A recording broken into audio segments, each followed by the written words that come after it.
रची खेड़ तकदीरां प्यार होया लीरां लीरां सांझ फुल्लां नालों टुट्टी मेल हो गया करीरां उमरां दी दूरी मजबूर बन के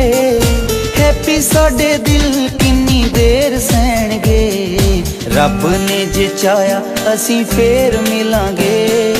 जिउंदियां दे सदा नहीं विछोड़े रहणगे।